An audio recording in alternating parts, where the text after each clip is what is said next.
Graça e paz, eu sou o pastor Igor Marçal, você está no Café com Palavra.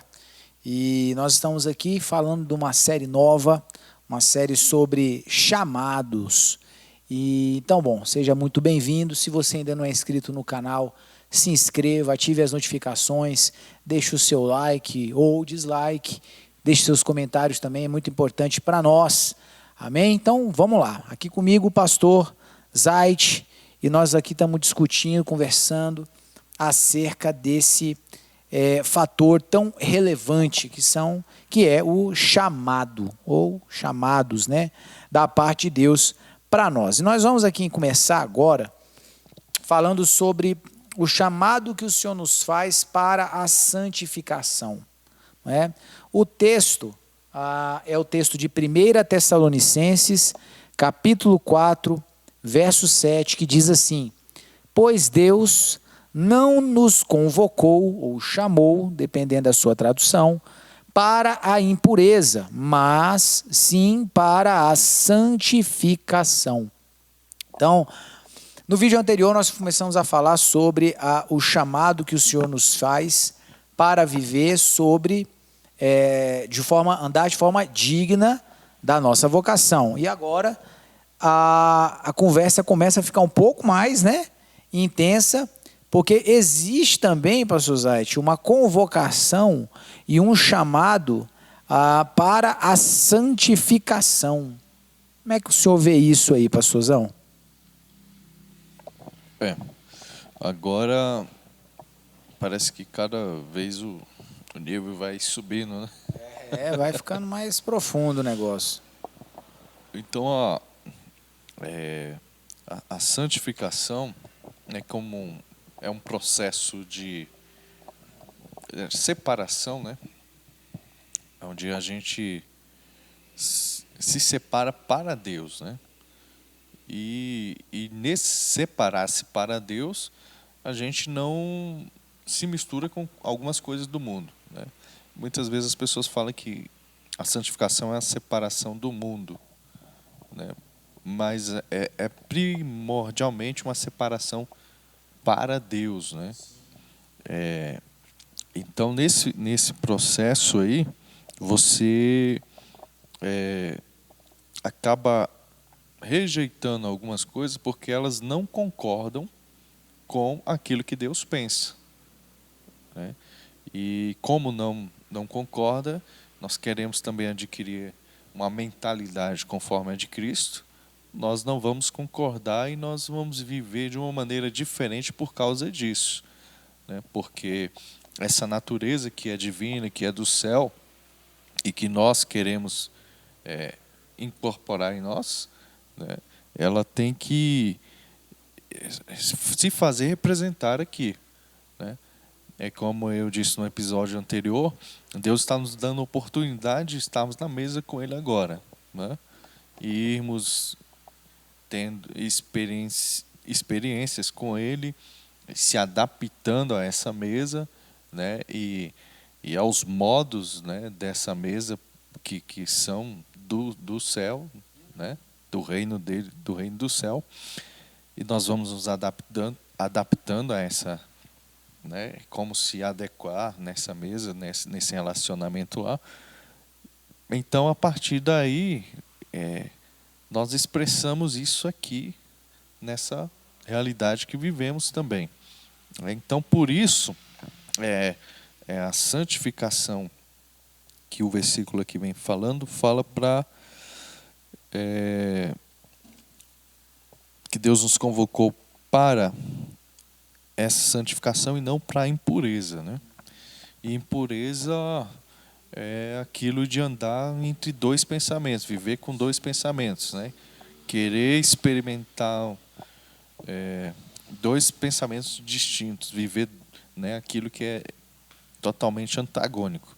E Deus então ele fala: olha, você agora vai rejeitar um lado e vai aceitar o outro.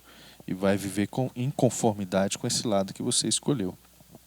É muito importante esse ponto que você tocou no início, a entender sobre santificação, né? Durante um tempo,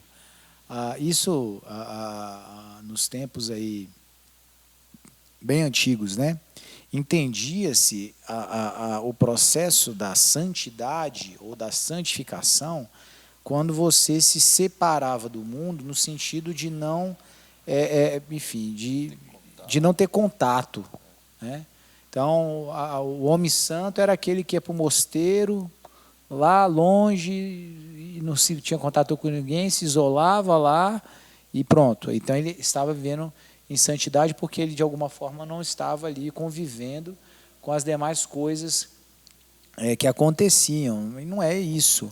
O processo da santificação se trata de uma total consagração, separação do meu ser para o culto a Deus, para o adorar a Deus, para me render à vontade de Deus. E, evidentemente, que me manifestar onde eu estiver para poder cumprir o propósito e o chamado dele também de alcançar vidas, de edificar vidas. Então, a minha santificação, esse chamado, é para não contaminar o meu interior, não é para me privar de estar no meio de ambientes. É claro que, evidentemente, tem ambientes que a gente precisa entender que não são ambientes que nós devemos estar, mas há um equilíbrio nisso, não há esse pensamento radicalizado, né? Nessa linha há de se entender e há de se falar também acerca da questão das atividades profissionais, como se uma atividade profissional desenvolvida não pudesse ser algo espiritual, né? Não fosse algo, enfim, que faz parte, pode fazer parte do propósito de Deus, que a única maneira de eu fazer a vontade de Deus é no serviço eclesiástico. E também não é assim. Nós vamos até tratar disso daí no nosso próximo seminário. Então é importante entender a necessidade da santificação. Assim, sou eu purificando o meu entendimento, meu coração, meu pensamento, meu interior, para que eu possa manifestar ali o reino de Deus aonde eu estiver. Então, esse é um ponto muito importante, né? Eu vejo também, pastor, que essa questão da santificação, ela vai trazer para a gente o aspecto da representatividade nossa aqui como filho de Deus. Né? Como eu posso representar o reino de Deus aqui como filho? Né? Eu acho que é podendo transitar em qualquer ambiente, né? Como tinha a ideia, né, de que tinha que se afastar do mundo e não se envolver, né? Aqui na realidade Deus está dizendo que nós podemos transitar em qualquer ambiente o representando. E isso aí vai significar o quê? Que as pessoas vão nos respeitar, assim como o embaixador, né? Ele é de outro país, quando ele chega aqui na outra nação, por exemplo, as pessoas não vão empurrar para ele um certo tipo de comida, porque sabe, e vão respeitar, porque ele é de outra nacionalidade, a cultura dele é diferente, os gostos dele é diferente, e as pessoas respeitam aquilo, né? Então eu vejo que da mesma forma, como representante, trazendo essa coisa da santidade, que é uma coisa realmente separada, porque não é daqui, né? É totalmente, não tem como comparar com nada aqui, né? Santidade, não tem comparação com nada aqui, né? Então é distinto, né? Essa distinção a gente vai mostrar essa distinção em qualquer ambiente que nós estivermos. Uma das crises dos fariseus com Jesus era essa, né? Como Jesus é um homem santo, se ele anda com prostitutas, se ele anda com cobrador de impostos, se ele anda na casa de pecadores, então as pessoas não conseguiam conceber. Se ele era santo, um homem santo, o Filho de Deus, como que ele andava no meio dessas pessoas? Por causa desse sentido. Na cabeça daquelas pessoas, daqueles religiosos, a santidade, alguém santo não podia estar em ambientes que não fossem santos, né? E não é esse a proposta da santidade que o Senhor nos propõe. É para que nós possamos ser esses agentes, né? de uma nova cultura, de novo. A santidade, na verdade, é demonstrada de uma forma muito pontual por Daniel lá no palácio do Nabucodonosor, não é? Onde ele mostra que ele está vivendo uma vida em santidade, mesmo no meio onde ele está, porque ele não se deixa contaminar com o meio. Isso é a real santidade, né? É quando eu não me deixo contaminar com o meio, né? Eu tenho aquele entendimento próprio sobre quem eu sou, né? Isso é muito forte. Um outro item que eu quero trabalhar também nesse nosso vídeo aqui, pastor, é o de Gálatas capítulo 5, verso 13, né? É o item 6. Lê para nós aí, pastor. Caros irmãos, fostes chamados para a liberdade. Todavia não useis da liberdade como desculpa para vos franquear a carne. Antes, sede servos uns dos outros mediante o amor. É isso aí. Então nós somos chamados para uma liberdade responsável, né? Algumas pessoas me questionam, já fui questionado, na verdade, esses dias atrás, aí por um jovem, sobre a questão da liberdade, né? E aí eu vou transmitir, pastor Zait, a pergunta dele para você ver se você responde melhor que eu. Até onde a liberdade, ou melhor, como que a liberdade ela pode ser desenvolvida na sua plenitude? O ponto dele era o seguinte: por que a necessidade de regras, né? De leis, de mandamentos, né? Já que nós temos o bom senso, e o bom senso pode ser capaz de governar todas as ações para que a liberdade seja mantida. Então, o texto está dizendo aqui, ó, que nós fomos chamados para a liberdade, né? E aí, pastor Zait, liberdade sem leis e bom senso, como que você equaliza tudo isso daí? É possível, né, equalizar? O que você acha? Eu penso que só poderia se tornar possível se existisse apenas uma pessoa no mundo, né? Porque no conjunto, né, de pessoas habitando juntas, se não houver leis para estabelecer limites, fica insustentável a sobrevivência, né? Mas a liberdade em si é algo que o homem tinha no Éden.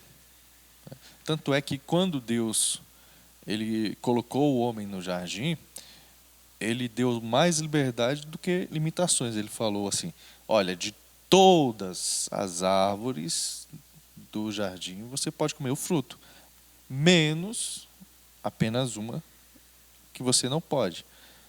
Só uma não. Mas olha o tanto de liberdade que Deus estava dando ali para Adão e Eva, né? Quando o diabo vem fazer o questionamento, ele inverte a lógica, né? Ele pega só uma restrição e diz: Deus disse que não pode comer desse fruto aqui, né? E não destaca toda a liberdade que o homem tinha, né? Na verdade, Deus ele quer nos trazer para esse ambiente de liberdade, onde nós temos muito mais benefício, muito mais a ganhar, né, do que perdemos.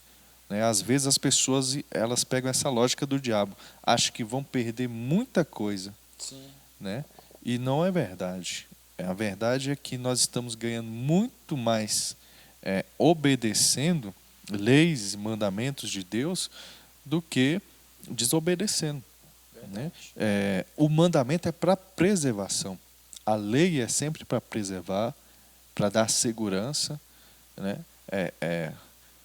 Hebreus que diz que a lei é boa, eu não lembro agora. Não, né? Mas diz que o mandamento ele é bom, ele é justo, ele é santo, né? Sim. Então ele sempre quer provocar coisas boas. Quando Deus determinou os 10 mandamentos, dizendo não matarás, não adulterarás, não mentirás, ele impunha limites ali para a própria preservação de cada ser humano na sua vida em sociedade, né? Então, liberdade